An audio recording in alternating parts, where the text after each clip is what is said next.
कि वहीं के नजदीक ताज होटल में भी कुछ ऐसी ही खबर है, लोगों को बंधक बनाया गया, आतंकवादी धड़ाधड़ फायरिंग कर रहे हैं। इसके बाद छत्रपति शिवाजी टर्मिनल जो भी टर्मिनल है वहां पर भी कुछ ऐसी खबरें आई कि वहां पर फायरिंग हो रही है और उसके बाद गाड़ियां जो ट्रेनें हैं वो भी सस्पेंड कर दी गई। आजाद मैदान पर भी इस तरह की खबर आई, यानी कि पुलिस अगर एक जगह पर ध्यान लगा तो दूसरी जगह से खबर तुरंत आ जाती। चौतरफा हमला एक तरह से मुंबई पर बोला गया, बड़ा सुनियोजित हमला था। उसके बाद कामा हॉस्पिटल जहां पर घायलों की संख्या लगातार बढ़ रही थी, वहां पर और भी तनाव फैलाने के लिए वहां पर भी फायरिंग की खबर आई। और उसके बाद में भी ऐसी ही कुछ खबरें आई कि वहां पर भी आतंकवादी घुस गए हैं और वहां पर ताबड़तोड़ फायरिंग की जा रही है। ये सब कुछ अफवाहें भी होती रही, लेकिन कुछ वाकई में असलियत भी सामने आई और लगातार डॉकवार्ड में भी कुछ ऐसा आई कि यहाँ पर भी आतंकवादी घुस आए हैं और एक के बाद एक वहां पर लोगों को अपना शिकार बना रहे हैं। इनके पास AK-47 थी, AK-56 थी और उसके बाद मंत्रालय को उड़ाने की भी खबरें आ रही थी। लेकिन उसके बाद जब जीटी हॉस्पिटल में इस तरह की खबर आई, तब जाकर मुंबई पुलिस एक बार फिर वहां पर पहुंची और विले पार्ले में कहा जाता है कि सबसे तनाव की खबरें लगातार आती जा रही थी। तो ये तो था कि पूरी मुंबई दहशत का आलम, रात भर नंगा नाच होता रहा वहां पर आतंकवाद का, आतंकवादी वारदातों।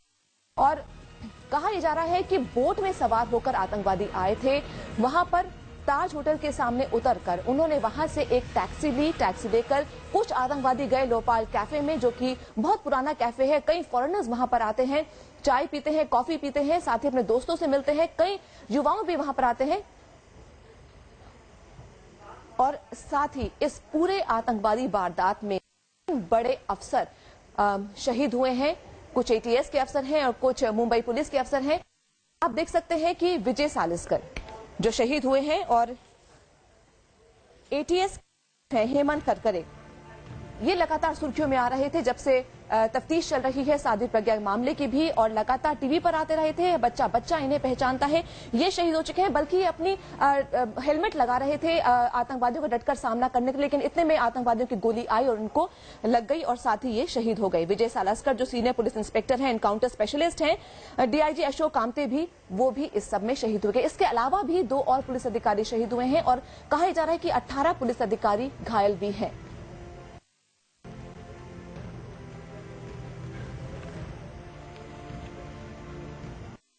इस सब के बीच GT अस्पताल में इस समय क्या स्थिति है, इस सब का जायजा लिया हमारे सहयोगी ने। सुबह हो चुकी है, मगर मुंबई में जो कल रात को आतंकवादी तांडव शुरू हुआ था वो अभी तक नहीं थमा है।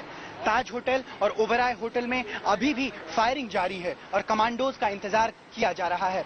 ये मैं इस समय GT अस्पताल के सामने खड़ा हूं, पर रात भर में तकरीबन 200 लोगों को एडमिट करवाया गया है घायल अवस्था में। लोगों के मरने की पुष्टि हो चुकी है। इसमें पुलिस के काफी आला अधिकारी भी हैं और गिनती अभी भी। इस आतंकवादी हमले से एक बात तो साफ है कि इस बार उनकी स्ट्रेटेजी, इस बार उनकी नीति कुछ अलग थी। वो न सिर्फ लोगों को मारना चाहते थे, बल्कि उनके दिलों में दहशत का माहौल बनाना चाहते थे। ऐसी मिसाल हिंदुस्तान में ही नहीं, पूरे विश्व में आपको कहीं भी देखने को नहीं मिलेगी। कैमरा पर्सन सचिन सावंत के साथ आदित्य मन, मुंबई आज तक। और अभी की ताजा स्थिति ये है कि ताज होटल में भी कई बंधक बने हुए हैं आतंकवादियों के, साथ ही वहां पर सेना का, NSG का और मुंबई पुलिस का ज्वाइंट ऑपरेशन चल रहा है। इसके अलावा जो ओबरॉय होटल है वहां पर भी इस समय कुछ है, वहां पर 19वीं मंजिल पर कई लोगों को बंधक बनाया गया है। ये तस्वीरें इस समय आप देख रहे हैं, सुबह की तस्वीरें इस समय ताज होटल के बाहर की तस्वीरें हैं, जहां पर कोई कम्युनिकेशन नहीं हो पा रहा है। अंदर क्या कुछ चल रहा है फिर भी कुछ छन-छन के खबरें आ रही है, लेकिन ओबरॉय होटल में तो ये भी नहीं हो पा रहा है। जब हमने दिल्ली में इनके ऑफिशियल करने की कोशिश की तो उनका ये कहना था कि कोई अपना मोबाइल फोन अंदर नहीं उठा रहा है, होटल के अंदर कोई लैंडलाइन नहीं है, वहां पर कोई किस तरह का कम्युनिकेशन नहीं हो पा रहा है। क्या चल रहा है अंदर किसी को कुछ मालूम नहीं पड़ पा रहा है। लेकिन ताज होटल में अब कहा जा रहा है कि जब ज्वाइंट ऑपरेशन चल रहा है NSG का, सेना का और साथ ही मुंबई पुलिस का, घुस चुकी है और कोशिश ये है कि जल्द से जल्द जो भी बंधक वहां पर मौजूद हैं उनको छुड़ाया जाए और आतंकवादियों पर किया जाए। हैरानी की बात यहाँ पर यह भी है कि वेस्ट विंग को खाक किया गया, आग लगाई गई और वहां पर जब आग की खबर आई तो वहां पर फायर ब्रिगेड भी पहुंची और ऐसे में किस तरह से आतंकवादी इसमें घुसे होंगे। ये भी कहा जा रहा है कि बेसमेंट में पहले वो घुसे थे, लाल जैकेट उन लोगों ने पहनी हुई थी और उसके बाद वो सीधा किचन में घुसे और किचन से 5वें फ्लोर पर जाकर उन्होंने लोगों को में लाने के लिए ताबड़तोड़ फायरिंग शुरू की और लोगों को बंधक बनाया। इस तरह की खबरें इस समय ताज होटल से, हालांकि उसके बाद लगातार हैंड ग्रेनेड्स का उन्होंने इस्तेमाल किया, इस तरह के हथियारों का इस्तेमाल किया जिनकी पुलिस को उम्मीद नहीं थी कि ऐसे आतंकवादी हमलों में, क्योंकि अब तक जो ट्रेंड देखा जा रहा था आतंकवादी हमलों का, वो लगातार देखा गया कि कोई बम होते हैं, कोई प्रेशर कुकर में होता है, कोई साइकिल में होता है। इस तरह के छोटे मोटे वारदातें लग रही थी कि हो सकता है कि आगे भी हो, लेकिन इस तरह का हमला, इतना बड़ा व्यापी हमला और उस तरह घटना पूरे चौतरफा मुंबई में फैलाया जाना, एक तरह से दहशत में पूरी मुंबई थी और पूरा रह गया जब उसने सुबह अखबारों में इस तरह की खबरें पढ़ी होंगी कि कितने लोग वहां पर शहीद हो गए, 200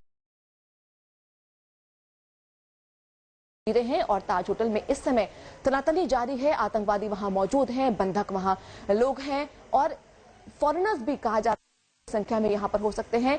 एक ओवर बुक्ड होटल कहा जाता है ताज होटल, सबसे ज्यादा डिमांड में रहता है ये, और बाजू में ही है ओबरॉय ट्राइडेंट होटल, जहां पर भी जो ऑक्यूपेंसी रेट है काफी हाई रहता है।